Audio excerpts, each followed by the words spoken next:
Hello everybody, welcome to Jay's Hilltop Garage. Now we're on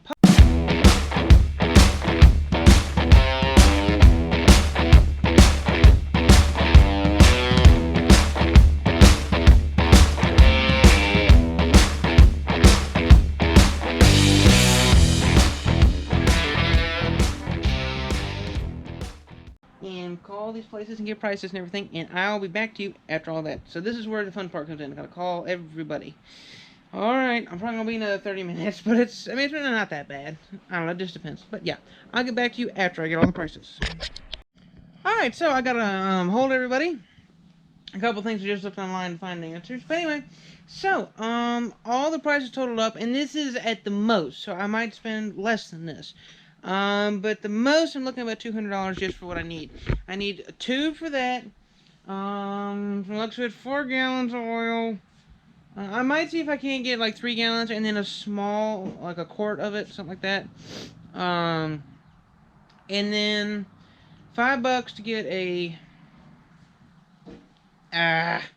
gasket for that, and then to get the air filter for that is another anywhere from 12 to 20 bucks. This is where it comes in. You know, I might spend less or I might spend more. The average price right now is 160, and that's everything. But I'm gonna go ahead and rally it up to about $200. This way, I am planned for the worst. Good morning, everyone. Welcome to Just Top Garage. Got to talk real fast and ready to go. We have oil here right now. We're gonna be putting that in the Ingersoll. I had the wrong hydraulic stuff in there, so I gotta redo that. But yeah, I'm getting ready to make a list of the numbers. Well, not really a list, but just write down the numbers for the part that I need to get off a company so I can get the mower fixed. And I'm going to get an air filter for the Ingersoll. Where did I put that thing? I think I put it back. So I gotta go grab that. So I got a busy morning planned. And when I get back, I gotta pump up the tires on that. After I pull the ATV out, I'm gonna pull that out. I'm gonna bring the Farmall over here. I'm gonna put the Farmall up front. I'm gonna put this in the back. So this is gonna be against the metal bender, and then the Farmall will be up here in front of it. And both, actually, both of them are gonna have the hoods open, I guess. But I gotta do the valve cover on the Farmall, and then I have to do the oil and the air filter and a tube on this one. So the tube's gonna be kind of fun. I love tubes, and it's not fun. All right, so I'm gonna go ahead and get all this done. And I'll see you when I get done. Well, I mean, I'll see you when I get back with the parts. All right, let's get to it. All right, everybody, we're back. So what I gotta do now is go through my book here and let's see. Hydraulic oil. So I gotta go down here and drain the hydraulic oil out of this. Just set the book up here so we be safe, and show you the parts we got. So here's what we got. We have an air. We have the air filter, so I can get rid of this old thing. Finally. So this is good for nothing but the trash can. But anyway, we got a new air filter. We got a gasket for the valve cover on the Farmall. We got the foam surround kit for the new air filter. Right now we have all the oil. As far as I know, I might have to get 1 more gallon. We do need to get a tube for that front tire because it loses air, so I won't have to pump it up every day. Actually, at the end of every day, because that's when it goes flat. So right now, it's probably going to be flat by this evening. So what I got to do now is I'm going to drain the hydraulic oil. And while that's draining, I'm going to come over here and take this valve cover off. Just 4 bolts. Unbolt those, clean everything up, and I'm going to show you what the valves look like. And then we do that. I'm going to put the thing back on. And as far as I know, I don't need any sort of glue. It looks like there's a little bit of goop here, so I'll have to ask Pa when he gets home before I put it back together. I might call him. But I'll take it apart, put it back together, and then after I get this back together, we gotta come back over here, crank the engine, get the rest of the fluid out, put the plug back in it, take this cap off, which I might as well go ahead and do now so it can drain a little bit quicker. Now we're good. Actually, no, let me put that back on until after I get out from under it. But then after this drain, I gotta fill it up with 3 gallons of that stuff. Well, fill it up to it's right about, I think it's, where's the line? Right about here, something like that. A couple inches away. So I am going to be busy. So we're going to go ahead and I'm going to start by going in there and taking the drain plug off. I'm not going to show you all that because I'm going to get my camera dirty. So I'm going to get to it, and I'm definitely going to show you all when I take that cover off. So yeah, let's get into the video. Alright, so bad news. I cannot find the drain plug on there. I think I might have, but I got some dirt in my eye in the process. But anyway, I'm gonna wait for Paul to get home to make sure that's what it is, because he's better at finding this stuff than I am. So we're gonna check that. So I might not get that done as quick as I hope. But we're gonna go ahead and take this cover off. So let's get to it. I'm gonna bring it over here. Let me see, where's a good spot to sit you so you can see everything? I think I'll get y'all right in here with it. Alright, hold on. So let's see now. Will this work? That's better than nothing. Alright.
Alright, so I got the gasket right here. Let me move this out of the way. So I gotta do is open this up.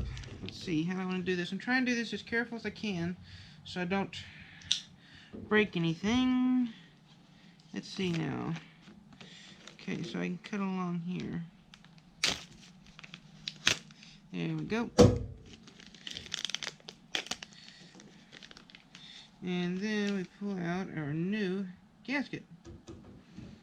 Okay, so that's a little different than the other one that was on there. The other one was rubbery. But I gave them the parts number and everything, so this is the right gasket. They might have upgraded too, so well, let's just make sure everything fits on here.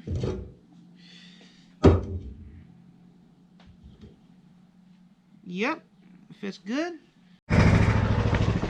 So as you might be able to tell, I got it all back together. She runs as far as the know she don't leak. So we're going to take a look here, and there does not appear to be anything leaking. If there is, I'm in trouble. So what happened was I put it in upside down, so I had to take it back off and put it in right. Just happened to be on a look. So I'm going to wipe it all off one more time because I got some grease on it for my own self. And yeah, but so far, nope, nothing. Just a little bit of grease that was already there. Alright, everybody. So, you might be able to hear that sound. If not, you will. Alright, so we are draining fluid out of the hydraulic reservoir. And the way to get in there to this, you have to crawl up under here. And there's a spot. You can see right here at the end of this is. And there is a threaded hex screw on there. And that is where all the hydraulic fluid is coming out of. So now all I gotta do is disconnect the spark plug and stuff so I can crank the engine. I gotta pull this light out. So, another fun day being a mechanic. So you gotta, hold on. I can't really point and hold a flashlight at the same time, so. Alright, see that hole in there? There's a drain hole. But yeah, you can see there's a drain hole. And that's where everything's coming out of. Oh. So, I found that, wasn't sure. It went onto a tractor forum, which is what they call it. And that's where people talk about this kind of stuff and, you know, ask questions that people need to know and other people can answer. And they had it.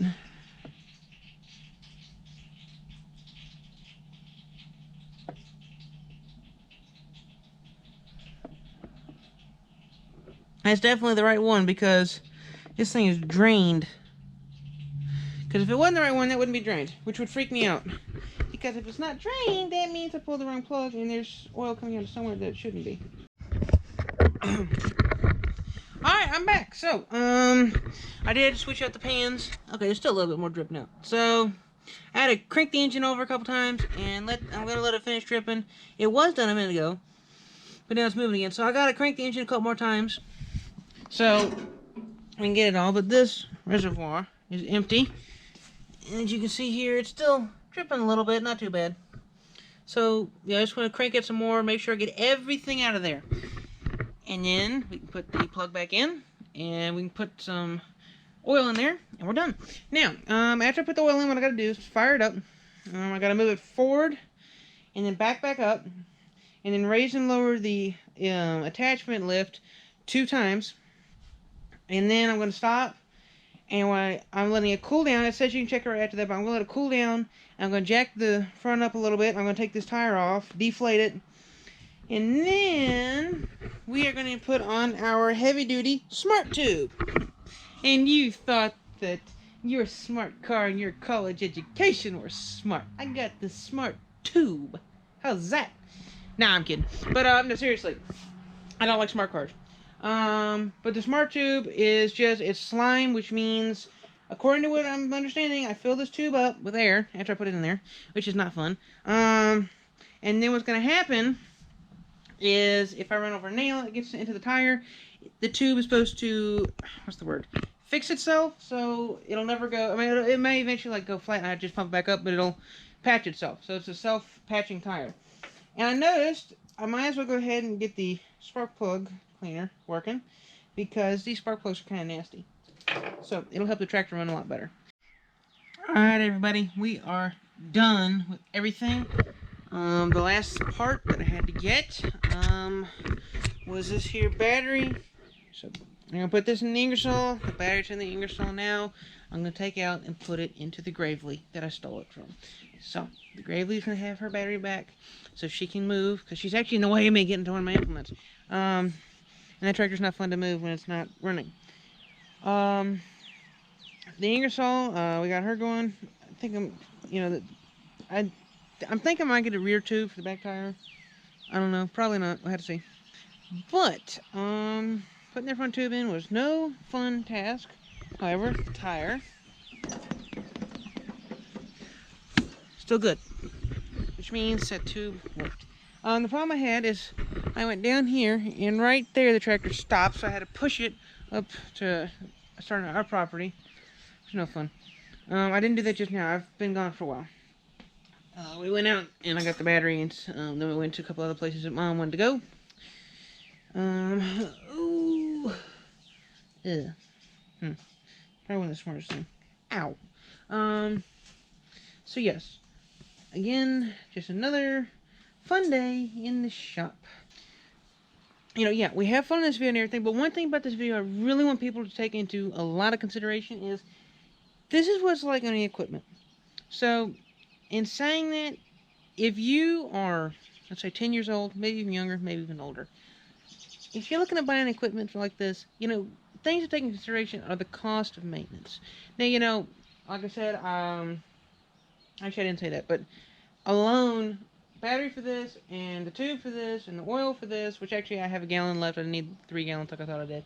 Actually, I still have some left out of the second gallon I put in, which I actually found out I could get that cheaper. But anyway, that's besides the point. I did spend, it was like $110, $120. I was originally planning on paying $200 to get everything. What I got was a battery, a tube, oil, air filter with the foam surround kit, a gasket for the Farmall, and that's it. So, you know, it's one of them things. No, it doesn't sound like a whole lot, but it is. So, again, thanks for watching. Please subscribe and like. Now, I need to put up some tools, and then I need to get a shower, because I stink. I smell of oils and all, yeah. Actually, I don't smell that bad. Just need to get cleaned up. Alright, thanks for watching, y'all. See you next time with Jay's Hilltop Garage. Please don't break down again. Oh, you're still watching? Go ahead. No, please don't. Alright, see you next time, y'all.